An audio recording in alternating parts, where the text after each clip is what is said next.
My personal experience will shock you. In 2013, I had a heart attack. Backstory to that, throughout my teenage years, I suffered with a severe eating disorder.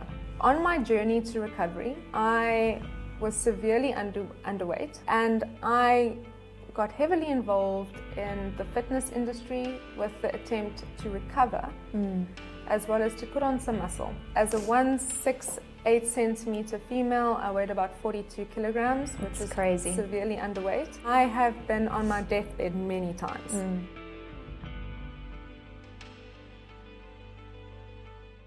Welcome everyone to Adea Health. I am Melissa Bosch, the Health Plus coach, and today I'm very excited to introduce you once again to Chelsea Hornby, the founder of Elle International, a leading authority in everything women's health. And today we're really going to be focusing on a critical issue around diet culture with a specific focus on whey protein, low-calorie alternatives, gut health and supplements, and how this all has a hidden impact on your gut, because your gut is everything. And we will definitely touch on why. So Chelsea, let's get started and tell us listeners a little bit more about where this passion for women's health and understanding your body came from. Great, thank you so much, Melissa. Gut health, a topic I'm so passionate about. So I started off my health journey and my career in women's health and health in general because I was actually a very sickly child and teenager. And much like a lot of people out there, was told to go on medication, and that medication was supposed to be the be-all and end-all of why I was experiencing what I was, and it was supposed to be the solution. And it wasn't. And this is what a lot of people go through throughout their lives, is that they experience symptoms that are very unlikely or very unfavorable, and they'll go to a doctor and presenting with symptoms like I did of acid reflux. And as soon as you present with such symptoms, you are told to go on an acid blocker or a proton pump inhibitor, which is what I was told I needed. And from about the age of 12 years old, I went on a proton pump inhibitor. Okay. So what a proton pump inhibitor is, it basically works on the parietal cells in your stomach and it suppresses your stomach acid.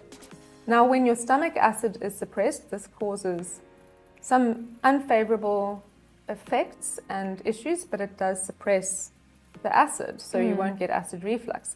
But what it does, it delays your gastric emptying, but it also doesn't break down your food properly. So your minerals, your vitamins, your proteins, your stomach acid, which is your hydrochloric acid, that if you were to put a drop of that on your skin, it will burn a hole in your skin. And that's strong. And if that is suppressed, that is supposed to be what is in your stomach to break down your food. Yeah, and supply you with all of those vitamins and minerals that we need in order to function. Absolutely. So what I experienced is that I had delayed gastric emptying from having my stomach acid suppressed. So this also meant that I was fatigued all the time because I was going to eat a meal, and whenever I would eat a meal, it would take a very long time for the energy from that food to be metabolized and for that food to be digested and absorbed. And that then led to a gut dysbiosis, because what happens is that your food in your stomach isn't properly digested. So when it reaches into the colon, your body starts producing more bacteria to now deal with the undigested food. Yeah. So throws your gut off balance completely. Absolutely. So your energy metabolism is low, your mitochondria isn't working well, you feel fatigued all the time, you feel bloated all the time, and this is what normally happens when you put on something like an acid blocker. And there are a lot of people out there struggling with gastric issues, irritable bowel syndrome, acid reflux, heartburn. And I was on this medication for about 18 years, which is a long time. It's a very long time, yeah. And that caused massive nutrient deficiencies. But at that age, you also don't know anything better. At that age, you trust that your doctor in the white coat should know how to manage your symptoms, and you trust that you're on the right path and that things are going to get better. And I think that's what many young girls, let's say 11, 12 like you, it's really important at that age to already truly understand what is actually wrong and to manage it correctly. Because once you go down a path of medication and, get trapped on all these other trends, it becomes really difficult to take control of your health and to navigate, all of that misinformation. Yeah, it's not easy. Absolutely. And I think an important point that you touched on was medication. Yeah. Because sometimes when we consult with the doctor is doing what is routine. They do a consult and they match your symptoms according to what medication they can prescribe for those symptoms. Yeah. But very little of that time do they do further investigation to ascertain what is the root cause of your symptoms. And we see a flux of medication being prescribed, whether it's antibiotics or whether it is oral contraceptives or mood stabilizers and antidepressants. But we very seldom of the time ask the question, what is this doing to our gut? Yeah. We are ingesting You don't think about that. We are ingesting all of these chemicals and this medication, but what role is it playing on our gut? If we look at antibiotics are highly effective for acute infection. Yes. However, it wipes out the bad bacteria, but it also wipes out all bacteria. Yeah. So your gut biome, just to replenish the bacteria lost through one course of antibiotics, takes 1 year to replenish all of that bacteria and the gut biome from all of the different foods you ingest. And that's not only from our foods, it's from the environment that we interact with around us. Absolutely, yeah. So many factors that can influence and impact that balance. And if that balance is disrupted, your hormones are gonna start to become affected. Your mood, your energy levels, as you mentioned, you're gonna have that anxiety, and it just links to absolutely everything. Absolutely. So what we're also seeing is that with the higher use of medication and antibiotics, we're seeing increased food sensitivities amongst people. Yes. Is because the bacteria in your gut and the digestive enzymes and all of these colony-forming bacteria, right? The gut biome is filled with trillions of little things, Yes. right? And positive Yes. and negative. But when we are attacking it, that biota is responsible for what digests our food well and what makes us healthy. Our immune system lives in our gut and comes from our gut. So when we go on those back-to-back courses of antibiotics or have antibiotics prescribed to us every time we are feeling ill, we're eliminating that. But then what that also means is we're eliminating the digestive enzymes and bacteria that can digest gluten, that can digest protein, Yes. that can digest dairy, that can digest all of these different types of food groups. And when we also go and segue into trying to narrow the type of foods that we're eating and saying, okay, well, I'm going to stay away from dairy, I'm going to stay away from gluten and these different types or food groups as a whole, we're lessening the amount of bacteria as well as digestive enzymes that can digest those foods. So when we then reintroduce it into our diet, we have flare-ups, and IBS symptoms and bloating and stomach cramps and not understanding why, but I used to be able to eat this. Why can't I now? I think also it's happening a lot more. So a lot more people, friends of mine, have discussions with them. They're experiencing random bloating. They're not sure why. They think, oh, they're gluten intolerant. They go on gluten-free diets. And that's not always the best solution, is to just go straight on to gluten-free. I mean, not only is it expensive, but what is it actually? So obviously, you have to extract something in order to, and add, once you remove the gluten, you have to add something to make it actually taste good. And most of that is sometimes also sugar. So yeah, what is your thoughts on gluten-free diets? So gluten-free it has its place. Yes, if you are gluten sensitive, gluten intolerant, or celiac, you have to be on a gluten-free diet. Gluten-free is basically, you can eat a variety of whole foods and grains that simply aren't gluten-based. Gluten is a protein. Yes, 100%. But what we see with packaged gluten goods is that there is a lot of additives and there's a lot of hyper-processed ingredients that's incorporated into the compounding of those foods. So, for example, if you're switching from a flour-based tortilla wrap, which a bleached flour-based tortilla wrap, the bleached flour isn't great for you. No. So it causes an insulin spike. There's all of these different these side effects from flour in and of itself. But the question might not be, are you gluten sensitive, or are you just having a reaction from the chemicals that are in that product? And you can have a gluten-free diet, substituting with things like sweet potato or potato in its raw and natural form. You don't necessarily have to go the route of a gluten-free product where it's a rice, it's a pasta flour or a tapioca flour, Yeah. and there's xanthan gums and everything that's 100%, incorporated into the product to thicken it. You're only going back to what you did to get to that point, if you think about it, because once again, it's just hyper-processed items loaded with other ingredients, and that's exactly what you were doing before, just with the gluten as well.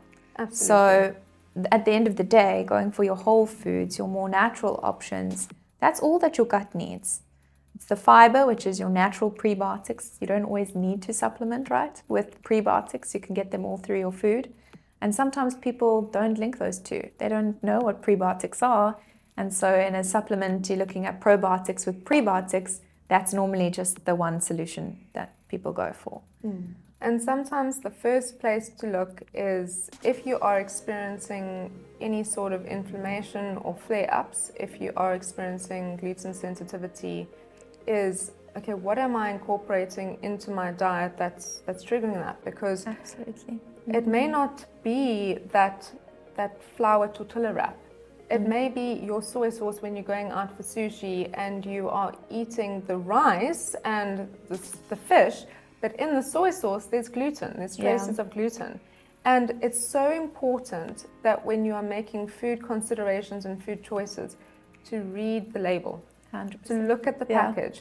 If it was my preference, don't eat out of a package. Eat raw, natural foods that occur in nature that could be almost categorized as paleo, that 100%. was around 100 or 200 or 300 years ago. The ancient times, Absolutely. Because a lot of the disruption that is happening in our gut is from things that are packaged. It's all the modern made food, the mass production. Everything has to be made quickly. It's sometimes the chemicals that are used on the foods to allow obviously long-lasting products. And you see that this is a change. If you think of the ancient times, didn't have that, didn't have all these gut issues. Exactly that. It was your vegetables and your meats. And of those vegetables, you had your natural grains as well. And that's all you need in order to stay healthy. Absolutely. But it's these processed foods, and often people, which from a dietitian's perspective, is they kill the carbs. They say, get rid of all your carbohydrates. And that is, in my opinion, not the greatest advice, because it's the type of carbohydrate. It's the quantity of your carbohydrates. As soon as you get rid of a food group, as you mentioned, you are bound to reintroduce it again at some point. Like we were speaking earlier, and we said, go to a restaurant with your friends, everyone orders pizza, or it's ordered for the table, you can have a slice. Now you've cut carbs out for how long, and you have a slice of pizza. What is it going to do to you? Absolutely. So, yeah, I mean, you've had a lot of your own personal experience. And as you said, you've gone through so much that's kind of led you to learn so much more about the body, and not just for women specifically, but about the body overall. And maybe you can also touch a little bit more on your experience with the use of high protein diets. That is a trend that's happening now, and what is your experience there? So it was interesting what you said earlier on cutting out carbohydrates completely, but there's also been this massive trend that it's cut the fat. And raise the sugar. Fat-free everything. Fat-free yogurt, fat-free whatever it may be, fat-free puddings. And this massive leaning in to fat-free products, there needs to be a compromise somewhere. Always. So with lowering the fat, it means that we have to raise something else. And that's where they raise the sugar and the additives and all of these different ingredients. But then what that causes is this very highly palatable food where the fat acts as a satiating mechanism. It's on the satiety index. So when you eat your double cream yogurt as opposed to your fat-free yogurt, and they're both 100 grams, if you eat the 100 grams of fat-free yogurt, you're going to want more and more. It's not going to be satiating. But if you eat the 100 grams of the full fat double cream, you're going to feel satiated. That was delicious, and 100%. It's going to meet that expectation. Not going to have further cravings. Absolutely. It's just going to trigger cravings. Absolutely. And before I forget, but to add, that's why when you see these packaged foods, if you see fat-free, if you see sugar-free, if you see anything that says free, run!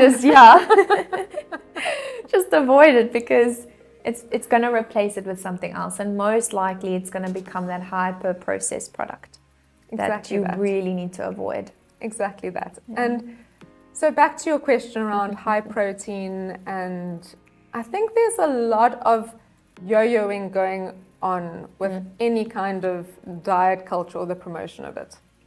It's first fat-free, then it's high protein, then it's no carb. So what are we supposed to eat? Your body is just going through like a roller coaster. And I can put my hand up for subscribing to every one of those fads. I've gone through it all as well. And as a dietitian and as a women's health professional, we were subject to those things because that is what media is telling us is the healthiest version of what we should be consuming. And it goes back down to basis. Things and ingredients and foods in their natural form is how you should be consuming them. If it's out of a package and it has been modified or altered in some sort of way, you should not be eating it. So when we're going to high protein, there's this massive conversation, there's science-based evidence, and yes, protein is essential for muscle growth, muscle maintenance, hair, skin, nails, every single cell in our body. It's a macronutrient, you need it. Precisely. It's made out of protein. So we need protein. Yes. But how much is the question. So we know that 1 pound of body weight is 1 gram of protein for optimal balance for a woman. So we should be consuming 1 gram of protein for whatever we are in pounds of body weight. That's optimal. Are we getting that in our diets? Often not. Yeah.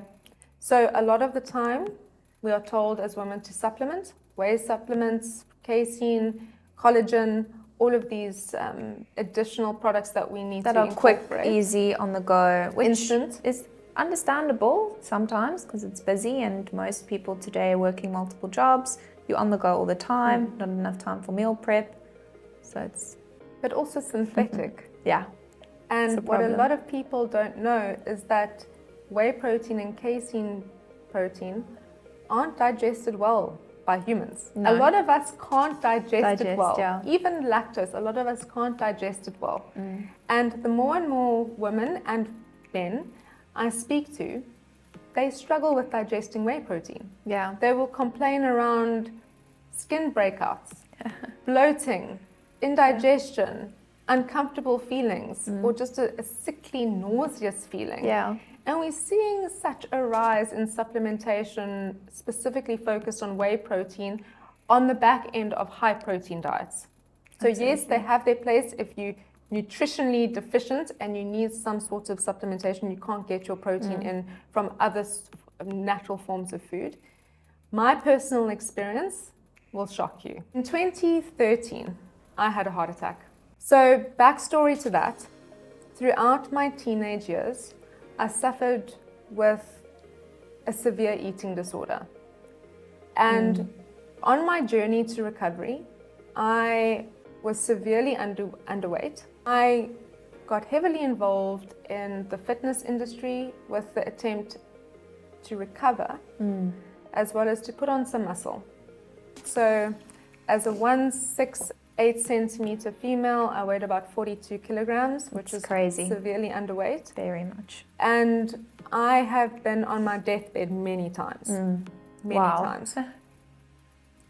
And in my pursuit to gain lean muscle, I was told to have a high intake of whey protein.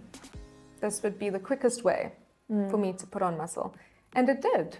I gained a substantial amount of lean muscle. My weight steadily started to go up on the scale, and I saw some noticeable differences. Yeah. I had a six-pack, my muscles were strong, I was very fit. Yeah. But what I didn't see was the toll it was happening on me internally.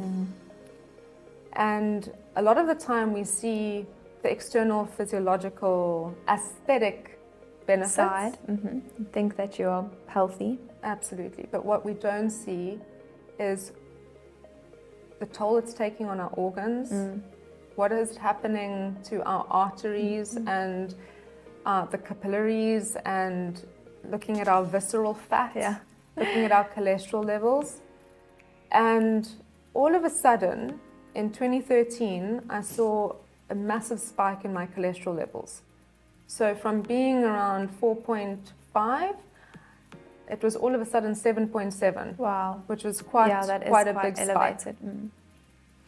And in 2013, I ended up having severe cardiac symptoms where whenever I breathed in, I couldn't feel like I could open up my chest. I felt acute pain and I literally couldn't breathe. It lasted for hours. And I didn't know what was going on with me. I was working a job at the time, and I was in my car, and I literally felt like I was going to die. I couldn't even breathe. And I ended up having some Disprin on me, and I was on the way to the hospital, and I just took a whole bunch of Disprin, and it was the only thing that would help you feel better. Alleviate the symptoms. That would actually.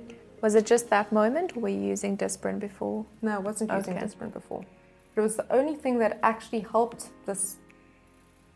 What it was actually like sludge of my blood going through my heart.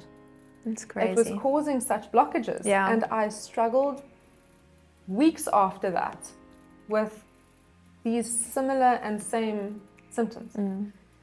Only to find out that what happens when you have excess protein and, for example, a whey, is that it causes a nitrogenous waste build up in your blood. So when you have too much of the synthetic protein, it starts dumping it into your bloodstream, and it starts lining your arteries with a plaque. So your body can't differentiate between what is fat and what is waste, and it acted as the sludge that was lining my arteries. And here I was, going into my adulthood, very young, and having a heart attack and having acute cardiac arrhythmia. And what age did you say you were again? I was 19. 19. Wow. It's actually what I'm seeing is that age of 12 to 18, 19, 20 is such a vulnerable place for all young people, men, women, because now even more so with social media and having to keep up with, the appearance, to look good, to be healthy, to be fit, to be skinny, to be the best, you can be. Absolutely. And that is, if people knew more about, whey protein or high protein diets, the shelves wouldn't be stocked with so many different options for you to choose from. And I wonder how many people actually know the truth behind all of this. And it's sad because it's not just the whey protein or high protein, but there's many other things that we are so misinformed about, and especially that age category. Absolutely. Because vulnerable. If you are causing problems with your health in that stage, it's really difficult to, you've learned so much and made many changes. And it's that time is really important to make those changes early to prevent long-term consequences. Absolutely. And I think around that sensitive age category, Yeah. it's so important to understand the role of nutrition. Because when we spoke about the low-fat diets or the fat-free diets, especially young girls who struggle with eating disorders like binge eating disorder, and we are messing with our neurochemistry when we're substituting and changing and modifying foods. Because a full fat product, which now we are stripping the fat from, You're messing with it. we're messing with this, and that is mess with the messing body. with our brains and our satiety receptors and our leptin and our ghrelin. Our leptin is basically the hormone that tells us that we're full. Yeah. And that's triggered with fat. Yeah. So when we consume fat in our diet, that is triggering leptin that says to our brain, hey, you've had enough now. You're full. But when you strip the fat from a food, it's not triggering that leptin. So your body says, I want more. Exactly. I want more.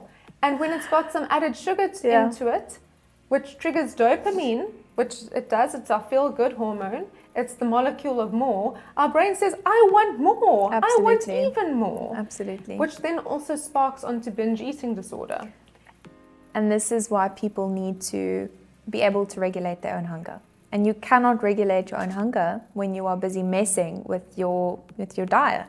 Exactly. You need every single food group. There's a reason for Exactly. it, but there's a balance. It's a balanced approach. It's actually very simple, but we are so influenced and vulnerable by media, by marketing, by misinformed professionals. Absolutely. And that is one of the biggest challenges that we're facing now, especially with modern mass food production as well. Exactly. And sometimes we ask ourselves the question, portion control. Yeah. Why can't I control my portions? No. And I just want to eat this massive plate of food, or I just want more. Why can't I control my portions? And that is the main question a lot of people ask when they're struggling with weight loss. It's the when portion they size. consult a dietitian, Yeah. it's the portion size. Yeah, you may be eating healthy, but you're just eating too much.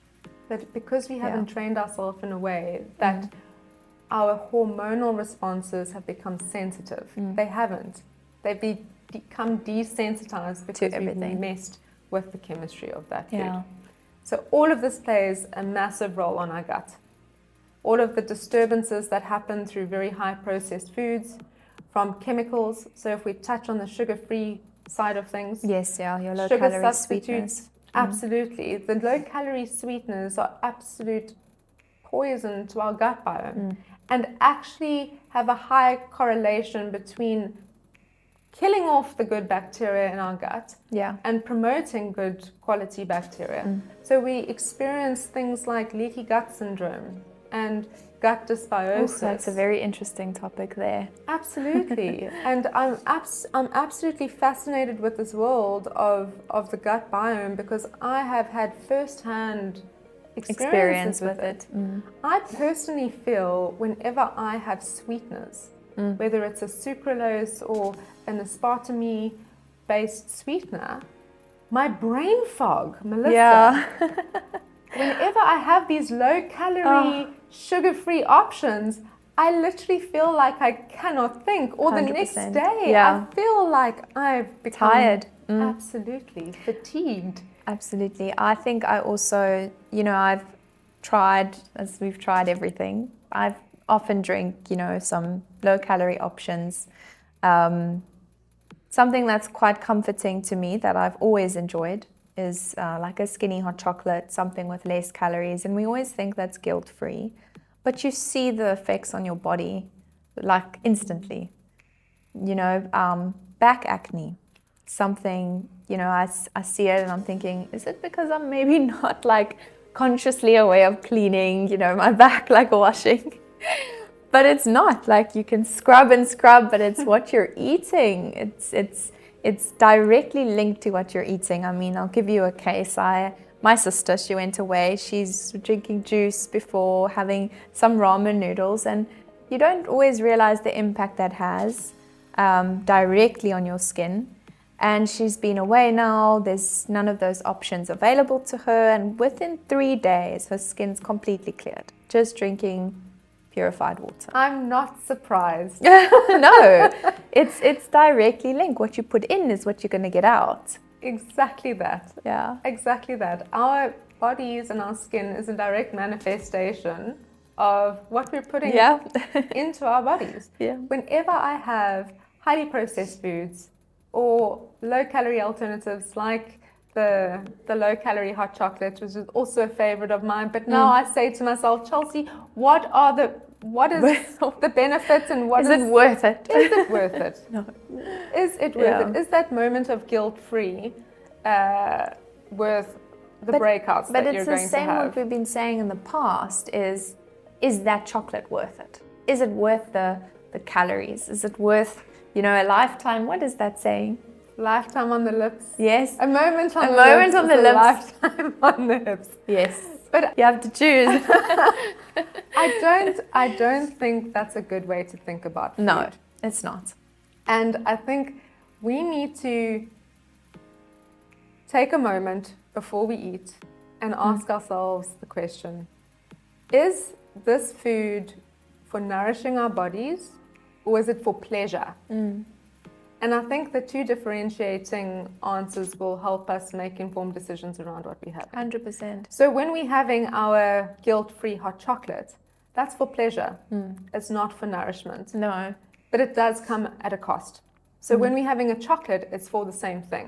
If you are running a race and you utilize it as fuel, then it's for fuel. Absolutely. And we identifying the role that it's playing. But if we're sitting on the couch with a bag of chips and snack foods, and we're not hungry, and that's after a meal that we've just eaten, it's solely for pleasure. And that has its place. But it's also important to identify, okay, now I'm eating for pleasure, and then be very consciously aware, not do it all the time. Exactly. And also portion size around that. And the quality of food. Absolutely. There's certain hacks that we can do if we're craving sweet things. 100%. And we can do some berries and some dark chocolate and some almonds and things like that to also meet that sweet. Absolutely. That sweet I tooth. think also, we are not dietitians. They always get labeled as the food police. And I think you can agree, we're not saying don't eat it ever again in your life. I do enjoy, if I'm watching a movie, some popcorn, or even sometimes I feel like a little bit of chips, but have it and satisfy that craving. Just don't have the whole bag of chips. Just be more mindful. I think being mindful is really important when you're eating. Like you said, before you start eating, what is the purpose? While you're eating, am I feeling full? Am I just eating because I'm watching something and I'm not even aware that I'm eating? So that's also often just very important to be more mindful around your food. So a pro tip I'd like to slot in here is that when you are having foods that are highly processed and are most likely going to have some sort of toxic load in your body or toxic effect, there's something I take once I've had something like a guilt-free hot chocolate and I know I'm going to be feeling it in my body, I'm going to be feeling a bit sluggish or brain fog, is activated charcoal. Okay, so very either interesting. before you go to bed or first thing in the morning in a fasted state, because what activated charcoal does is it binds to the toxins in the gut. So it's not eliminated into your bloodstream, it binds into the gut before it's absorbed into the bloodstream. So you then pass it through. And it's lessens the toxic load and completely lessens the effect. This is also something that individuals who've consumed alcohol. Absolutely. I was just going to ask you, you've had some alcohol and before you go to bed you take some activated charcoal, your hangover the next day will be substantially much better. I agree with you on that one. I mean, if you think it helps with toxins, alcohol is a toxin, but it is also part of socializing. If that is something that you do, which a lot of people do enjoy alcohol, having that activated charcoal can make a very big difference. In a life where we do enjoy the food that we eat and we can't always be puritanical in our approach to what we eat. We're humans, We have grace, but we also realize that there are certain things that we can incorporate to bypass those sorts of effects. It's not always that case. But it's very important that when we're trying to take our health seriously and even when we experiencing symptoms in our bodies that are unexplainable, and sometimes we'll experience severe acne or mood disorders or eczema or new food sensitivities. And we ask ourselves the question, what is wrong with me? Yeah. What is going on in my body? And the first thing we do is consult a doctor. And the doctor does a bunch of tests and they put you on sorts of medication or they try and supplement your diet. But before doing that, my bit of advice is check what you're eating. First, go back to the purest form of what you're putting in your body right now, because food can either harm you or heal you. It could either be medicine or poison. 100%. And a lot of the time, it is acting as poison. So if we want to get to the bottom and the root cause of a lot of the distinctive health problems that are being experienced or illnesses, we should check our diet first. Absolutely. I think also one thing that we need to maybe explain to the listeners is your gut. People say, oh, my gut, this and that, but what is it actually? Very simply. And why is it so important to get that healthy or balanced? Because of the role that it plays in all other aspects of the body. So the gut it's bigger than what you think, and it's responsible for more than you think. And our hormone levels are produced in the gut other than our pituitary gland. It's responsible for our immune system. It's responsible for our mood and serotonin production, dopamine, melatonin production. And our gut is also something that feeds into our intuition. Have you ever heard the saying, listen to your gut? Always. Right? Always, but you? Yeah. And a lot of the time, it's because whenever something's wrong, we have that gut That feel. feeling. So our anxiety comes from our gut, our mood comes from our gut, our pleasure senses come from our gut, our peace comes from our gut. No one ever says in a meeting, okay, I've got a heart feeling about this, right? Yeah. They say, I've got a gut always your feeling gut about feel. this. And this is why they say, always follow your gut. It speaks to you. Exactly. So the first thing about your gut is listen to it. Yeah. If it's feeling inflamed, if it's feeling unsettled and crampy, if it's feeling like, oh man, like I'm feeling a bit constipated, or I'm feeling like there's a bit of... It will show you, yeah. It will show you. So firstly, listen to it, because 100%. it is a combination of our entire digestive tract. Like nothing is a part of our body until it is digested. Yeah. So obviously the digestive tract, it starts right at the top of our mouth and it goes straight through to the bottom. Straight through, yeah. And everything we put into our mouth isn't a part of our body until it is broken down by that stomach acid into thousands of different molecules and absorbed into the bloodstream. That is when it's ultimately a part of our body.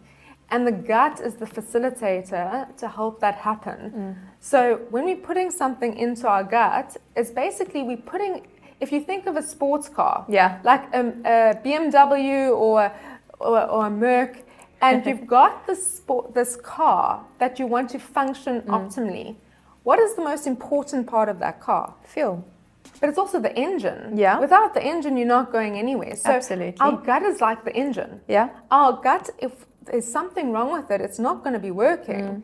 And you're not going to be putting some, unleaded 93 into the quality of what you're feeding it. So your fuel is all the nutrients that you're giving it. And if you're not giving it the right kind of fuel, it's not going to function. Precisely. I also, another way that I sometimes see the gut, and I've heard this before, is it's like a garden.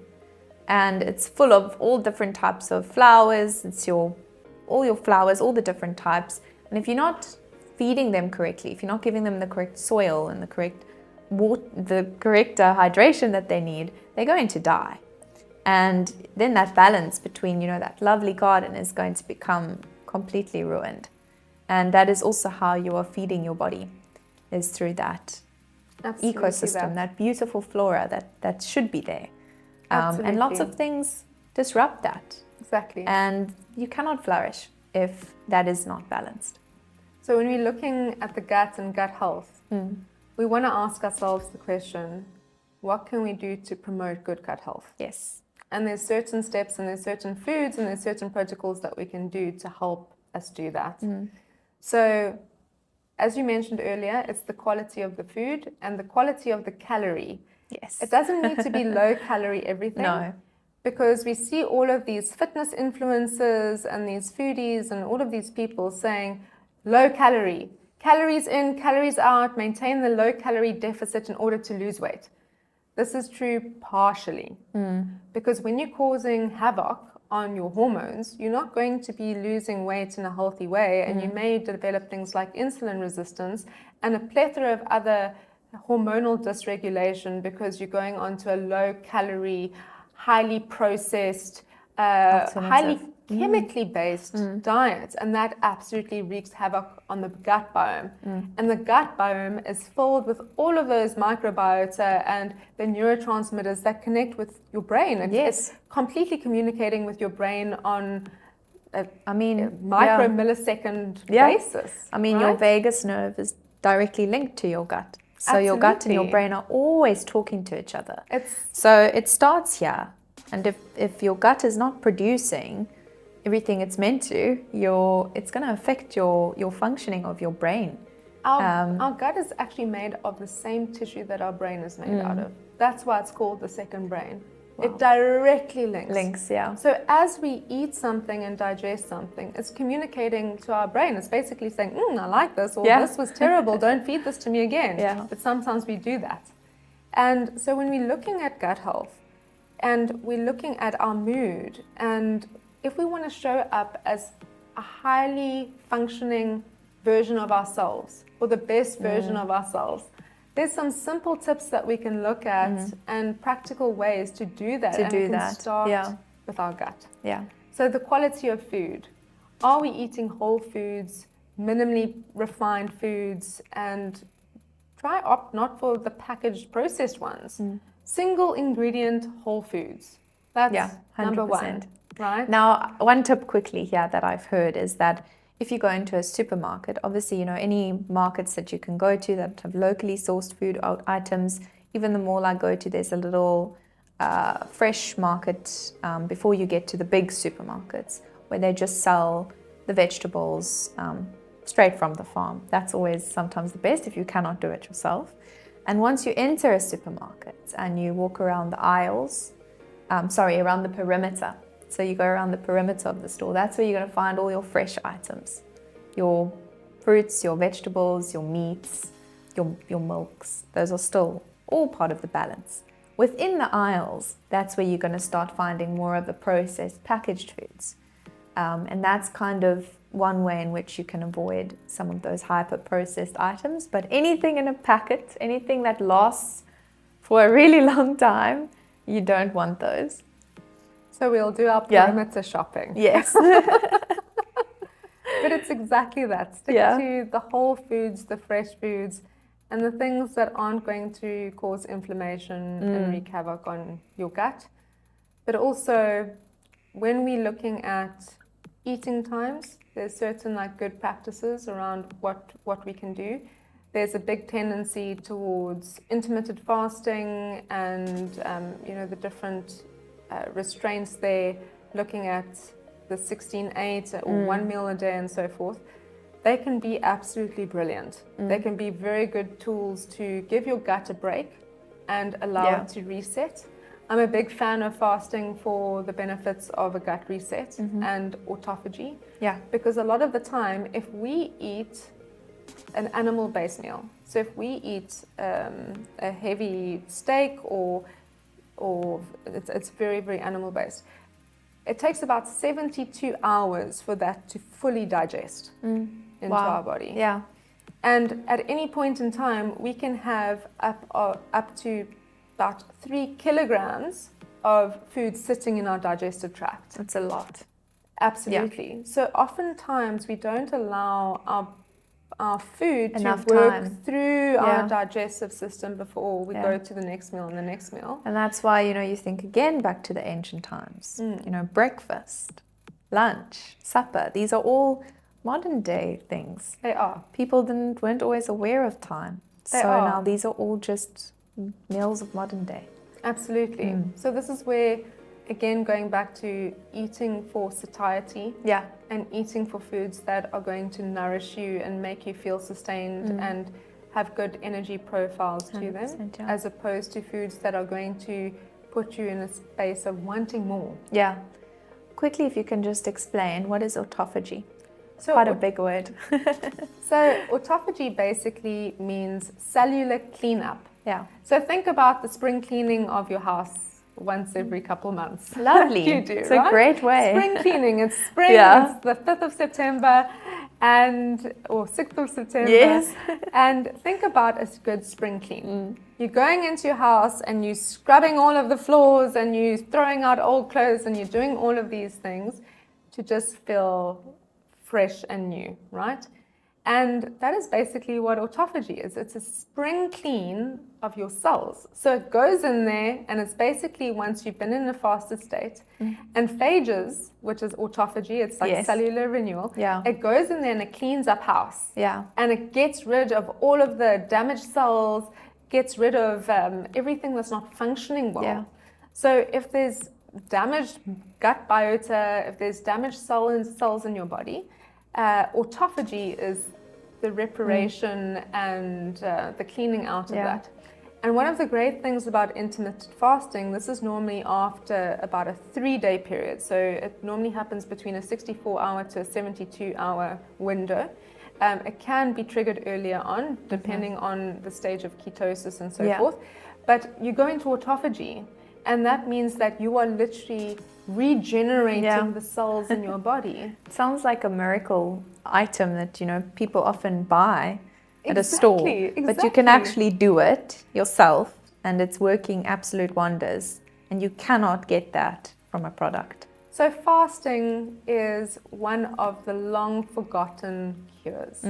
We can literally cure ourselves through fasting. Wow. So people who are early diagnosed with certain conditions, and normally if it's a cellular malignancy or something that's gone in a way that's not optimal, you can curb the effects of that through fasting, and this is scientifically proven time and time again. It literally is a cellular renewal process that can happen through fasting. There's certain hacks that you can do when you're fasting to let's hear about some of those. Yeah. So I've done a few fasts, and I've obviously dived into what is going to help me do a prolonged fast with not having all the hunger pains, not being hangry all the time, because that's the reality when you fast. Challenge, yeah. Right? We have this fear of being hungry. We always do. Yeah. And so there's certain things you can do when you're fasting and to make it a bit easier, which is drink electrolytes. Okay. So that's the number one thing. So don't only do it on water. What does that mean exactly? So electrolytes, what would someone go and get then to help with that? Okay, so you normally want a clean electrolyte, which is sodium, magnesium, potassium. Okay. And sometimes it can be slightly naturally sweetened, but it mustn't have any artificial sweeteners in it or sugars or anything of that nature. So not an energade, but something that is more a clean. A very, very clean electrolyte. So basically what this is doing is it's keeping you hydrated, because electrolytes are absolutely essential for our bodily functions and our heart to function and so forth. So it's what also constitutes hormonal production in our body and cellular function. So you want to keep hydrated well. So you can drink electrolytes. It's very important that you do that. You can drink black tea, you can drink black coffee, and you can also incorporate, for example, with your black coffee, a little bit of oil, like high fat, so like an MCT oil, interesting. or even a coconut oil, because what happens is when you consuming a very high fat, a pure fat like that, you maintain a fasted state. It doesn't spike your insulin at all, so you don't ever drop out of what the body would consider as a fasted state.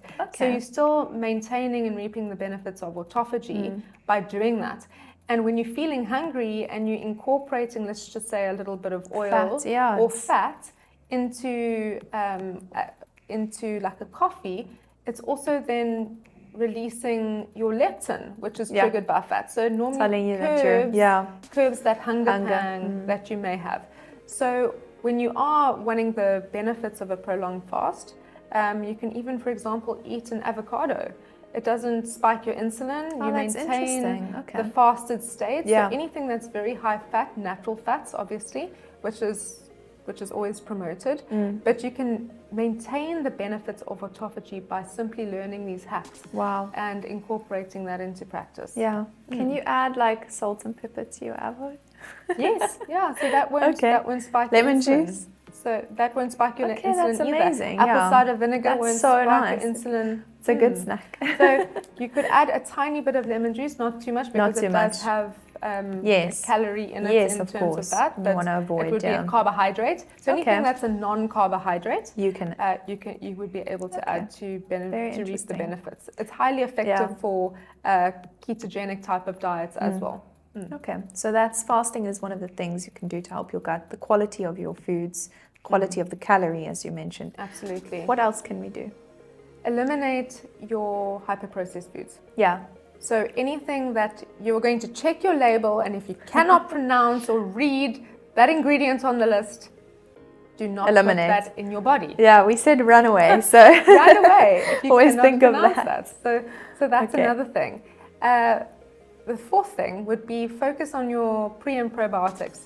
So make sure that you supplement with a good probiotic, but then also make sure you're eating the foods that are deemed and classified as a prebiotic, which is basically the food for the probiotics. Yeah. So what's going to feed your bacteria?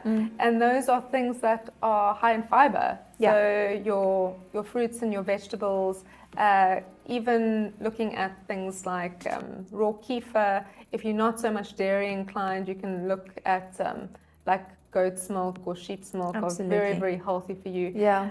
If you do struggle with some intolerances, don't go the dairy route. A lot of us are, as mentioned, we don't tolerate People it struggle very well. with digesting that. Yeah. We don't tolerate it well. But try keep as balanced as much as possible. But balance doesn't mean a little bit of everything. No.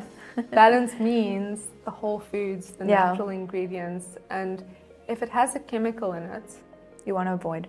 Don't eat I think one thing that stood out to me, you mentioned this, is that if you cannot pronounce it yourself, do not eat it. And that I think is really important when you read food labels. Also, the longer your list is, the bigger the list, you want to just get rid of it. To put something random in your body, that's quite scary. And I think for me, since I've learned this, that's one thing I completely avoid. I avoid, firstly, sugar-sweetened beverages because of the sugar content in that. It just frightens me how much you can consume in one go. Also, I do still have my low-calorie sweeteners, but it's something that through this, I'm now 27, but still discovering new things. And in my vulnerable time, I had so much of your low-calorie sweeteners. I had fat-free this and that. And yes, your body, it looks good, but what's going on inside is where a lot of the damage is going on. And also, when you're restricting yourself to such strict, like restrictive calorie limits and restrictive diets, it's going to mess with your mental health, as we mentioned, the link. It also messes with your hormones. Always. Because fat is actually the primary macronutrient for hormonal production.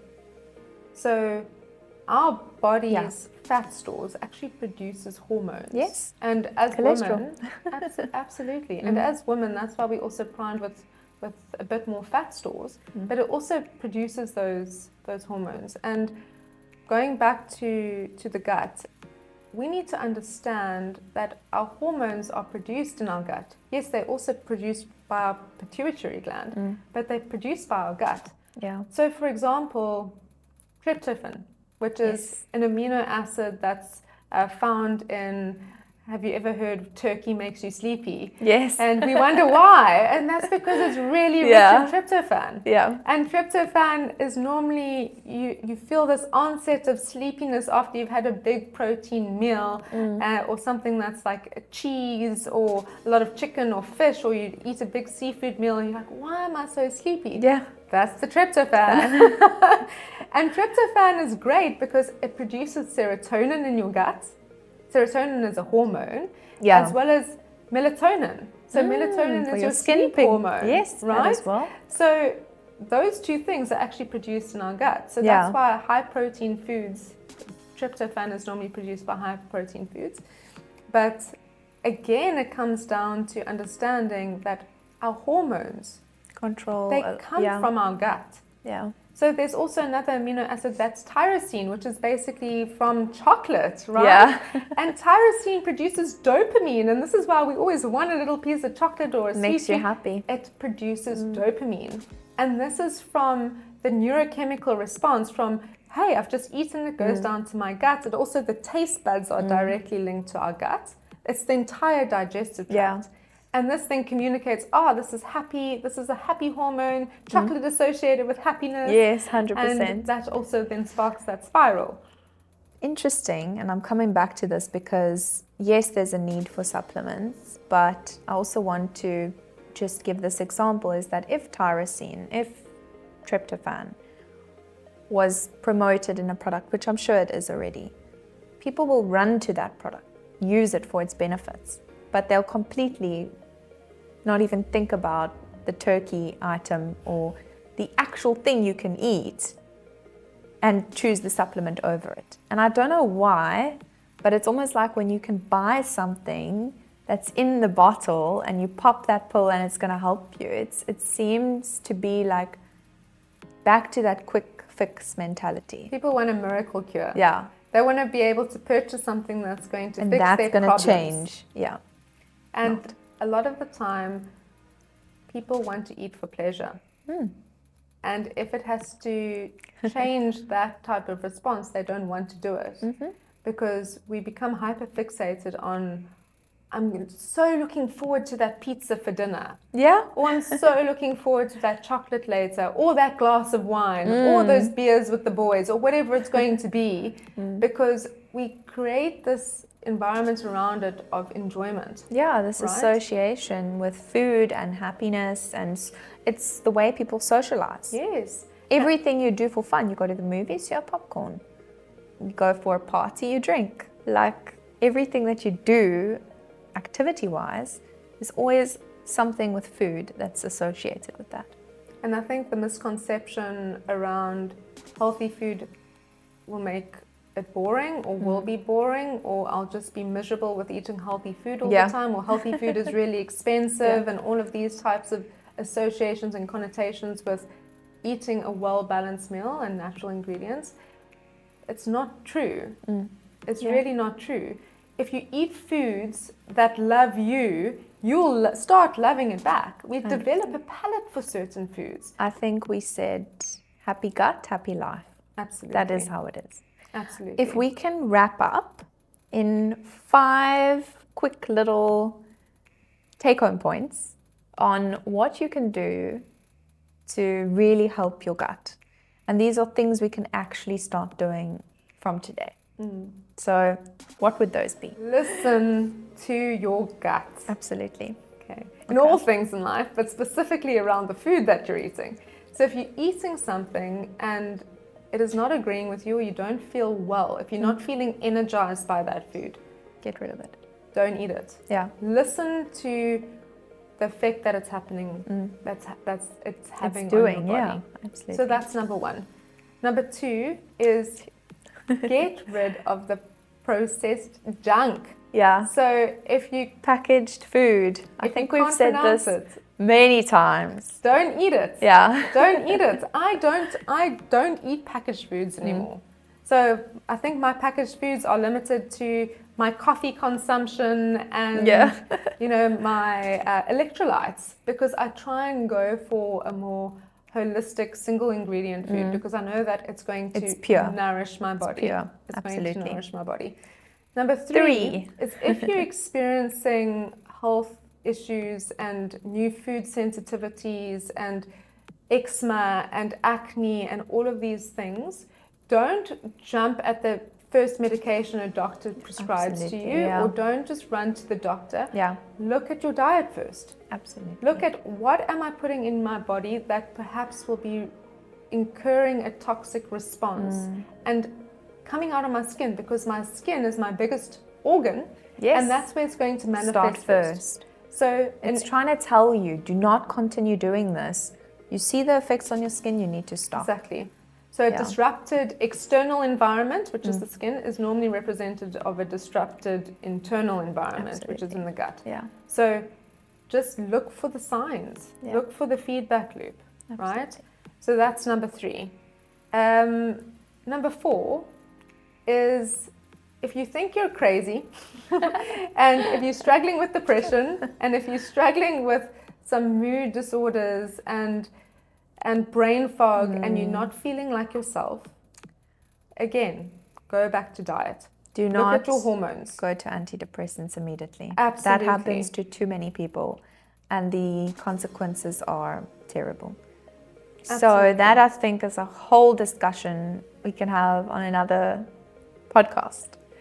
But absolutely agree with that point.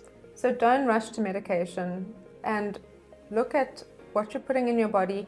And there are some nutrient-rich foods that can actually promote serotonin and dopamine and start stabilizing your hormones. So a lot of anxiety conditions and mood disorders can be attributed back to the gut. Absolutely. And this could also be seen in changing hormonal levels. Progesterone, a big contributor, is from the gut. Insulin resistance. Insulin is a hormone. Absolutely. And this is all stemmed from what we are putting into our bodies and what we're eating. Absolutely. And number five is, okay, so it works in tandem. So don't take an antibiotic if you don't need one. Because antibiotics literally wipe out your gut biome. But do take probiotics and focus on prebiotics when possible. Through food. Through food. Probiotics you can get through food, but you can also use that raw form, which I think you said is very helpful. And your prebiotics, ideally through your food first. It's only going to feed that bacteria. And when you think of prebiotics, think fiber. There's been a big focus on high protein, but we need to move that narrative to high fiber. Because a happy digestive tract and a happy bowel and fiber, which 100%. Is the sweepers. Fibers go out and sweep all the toxins out. So if we've got a toxic digestive system, it helps keep us full, it carries water, it literally flushes out all of the toxins and sweeps out all of the toxins. Stabilizes your blood sugar. It helps lower your cholesterol if it is really high. There's nothing wrong with too much cholesterol, but it needs to stay in its limits. And fiber really helps that. And I think one thing that if you are trying to figure out what is high fiber, I always like to add this in. If you're reading if you can see on any labels or ingredient lists, it has to always be more than 7 grams per 100 gram. That is high fiber. So focus on fiber. As a woman, your goal should be at least 25 grams to 35 grams a day at least. 100%. I would just like to finish up this podcast and say, do not fall into these trends that we most are actually vulnerable to. And specifically, when you're not yet understanding the way that your body works, avoid trends and always just go back to balance. Balanced approach, quality over quantity, that is always going to be the most simple option. Well, thank you everybody, and I'm so happy that Chelsea was able to have this lovely discussion with us on our gut, and there's so many more podcasts and episodes to come, so thank you, Chelsea. Wonderful, thank you so much. Stay connected with Adea Health. Explore our website and social media platforms for a 360-degree approach to enhance your way of life.